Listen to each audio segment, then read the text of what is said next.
They said money changes a man. But no one ever said what happens when money remembers where it came from. The night the rain refused to stop, the gates of Opile Mansion opened wide for the first time in years. And out came a barefoot woman, her wrapper soaked, her eyes blazing with the kind of pain only truth can birth. "Tell him," she shouted through the storm, "that the palm tree he cut down was his own mother's." "Shut up!" A loud voice prevented her from speaking further. The guards froze. And somewhere in the mansion's warmth, Oluwadara Ajayi, Nigeria's youngest billionaire, felt a strange chill crawl up his spine. He didn't know it yet, but that was the night his destiny began to unravel.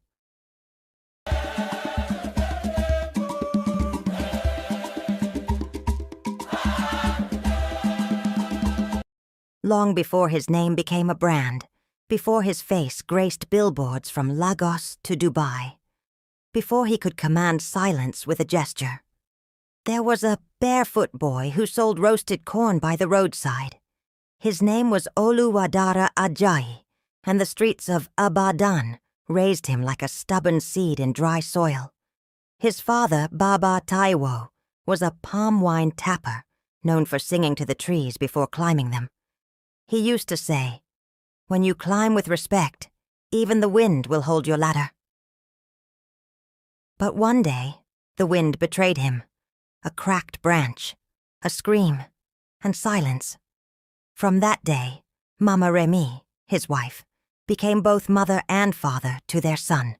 She roasted corn by the roadside, her laughter sweet like palm wine even when her eyes carried sorrow.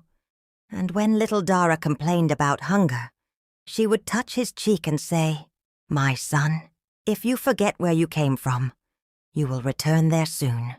Those words were seeds planted deep in his soul. But seeds only grow if watered by humility. Years passed. He went to school barefoot, wrote with borrowed pencils, and dreamt of Lagos, the city that could turn dust into diamonds. And one day, after a long drought and a longer prayer, he left Ibadan with only a nylon bag and his mother's blessings. Lagos didn't welcome him with open arms.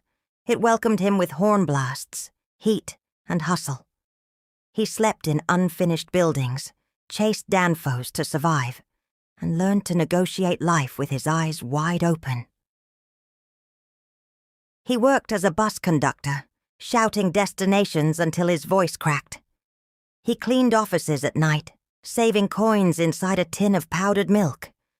But Dara had something Lagos respected: hunger. Not just for food, but for transformation. He sold phone chargers in traffic, memorized the accents of customers, and watched businessmen in suits like they were gods. He copied their walk, their tone, their boldness. And then, one afternoon, while running between cars, a sleek black SUV stopped beside him. Inside sat Omolayo Adebisi, daughter of a wealthy banker. Their eyes met. She saw sweat and ambition in his face. He saw grace and mystery in hers. "Why do you run like the world will disappear?" she asked, smiling. He replied, panting, "Because for some of us it already did." She laughed softly, and that laugh stayed with him. Years later, when his startup, an online trading app, succeeded beyond belief, he would say, "That smile was my first investment." He built an empire brick by brick, code by code, and finally married Omolayo, the woman who once saw him as a boy running through traffic. They built Opile Mansion, a palace in Banana Island, a house of glass, gold, and silence. But behind every gate, some shadows still wait for recognition. One humid afternoon, while the mansion prepared for another lavish party, an old woman arrived at the gate wearing a faded Ankara wrapper and carrying a raffia bag. The security man looked her up and down. "Madam, who you dey find?" She smiled, her wrinkles folding into gentle rivers. "My son, Oluwadara Ajayi. Tell him his mother has come home." The guard's face twisted. He had seen women beg for money, not for sons. "Madam, this one na billionaire mansion, oh. You sure?" She nodded. "I carried him on this back. Does a mother forget her own?" When the message reached Dara, he froze for a moment. Then pride whispered, "Not today. Tell her I'm in a meeting, give her food, and a little money." The cook carried rice to the gate, but the woman refused. "Tell him," she said softly. "I did not come for rice. I came for remembrance." She waited until evening. No one came. So she sat beneath the tall palm tree by the gate, the same kind of tree her husband had died climbing. As the sun fell, she whispered into the wind, "If a tree forgets its roots, the wind will remind it where it began." That night, the rain came like judgment. The next morning, Lagos awoke to scandal. A video had gone viral. An old woman drenched in rain, praying beside a billionaire's mansion gate. The caption read, "The mother of wealth, rejected by her own son." Social media raged.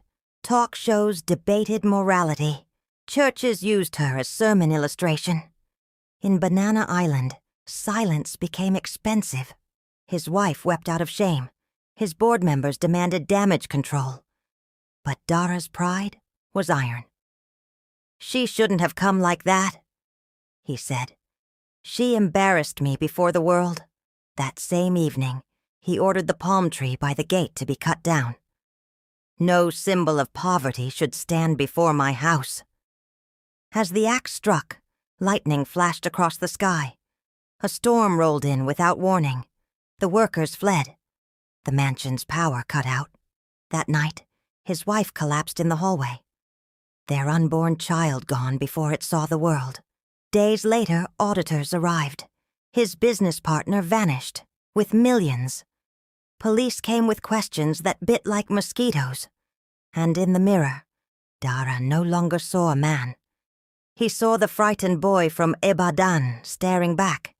He left Lagos quietly. No sirens, no convoy, only silence. When he reached Abadan, the street seemed smaller, but the memories larger. He walked past his old school. The chalk dust still clung to the air. He saw children running barefoot, just as he once had. When he reached his mother's hut, the door hung open. Inside, emptiness. On the floor, a small calabash wrapped in white cloth. He opened it with trembling hands. Inside were dried palm kernels and a folded note written in his mother's careful hand. "My son, wealth is a visitor. Treat it with humility, or it will not stay the night. I do not need your mansion. I only wanted to bless your shadow before I go." Tears blurred the ink. He fell to his knees. The wind outside carried her laughter, the laughter of a woman who had once roasted corn by the roadside. That night, Oluwadara wept not for what he lost, but for what he forgot. At dawn, he walked to the village outskirts with a hoe and a palm seedling. The villagers watched in silence as the once famous billionaire dug into the red soil. Sweat mixed with tears. Each stroke of the shovel felt like an apology to the earth. He whispered between breaths, "He who forgets his beginning will return there soon." He planted the palm tree beside the road, where travelers could rest in its shade. And beneath it, he placed a small wooden plaque that read, "For Mama Remy, the palm tree woman." Years passed. He rebuilt, not with money, but with meaning. He started a foundation that paid school fees for orphans. He built boreholes for villages where women once trekked miles for water. He opened free tech schools for youth from poor homes, teaching them to dream like he once did. When journalists asked what changed him, he replied simply, "A mother's silence taught me more than wealth ever could. He never rebuilt the Banana Island mansion. He sold it and used the money to build hospitals in rural towns. People began to call him Omo Iya Opele, the son of the palm tree woman, and every year when the rains began, he returned to Badan. He poured palm wine at his mother's grave, watching it soak into the earth like a prayer. He would look up and whisper, "Mammy, I remember. I remember where the rain started. So listen, my child, and do not forget. No man is too rich to kneel. No gate is too tall to let humility in. Wealth without wisdom is a flame that burns its owner first, and pride, no matter how golden, always rusts with time." A man who forgets his mother's knees will bow before strangers. When money enters a man's head, wisdom often walks out. No tree grows tall without remembering the soil that fed it. Even the rich man's shadow falls on poor ground. These are not just words. They are warnings wrapped in wisdom. Years later, travelers on the Lagos-Ibadan road began to notice a tall palm tree beside a small signpost. Its leaves danced in the wind, whispering to anyone who cared to listen. Beside it stood a small bench with an inscription. Here once sat a mother who waited. May no son make his mother wait in vain. Every week, strangers left flowers, food, and letters under the tree. Letters of apology, of gratitude, of rediscovery. And they say that on some nights, when the moon is kind, you can still hear a woman's voice in the rustle of its leaves, saying, "My son, I have forgiven you. Remember, when the rain begins, kneel." They say every palm tree stands because its roots hold tight, even in the storm. And so it is with men. Wealth may build gates, but only humility opens them. So, my child, when your own gates open, who will you let in? Will it be pride or remembrance?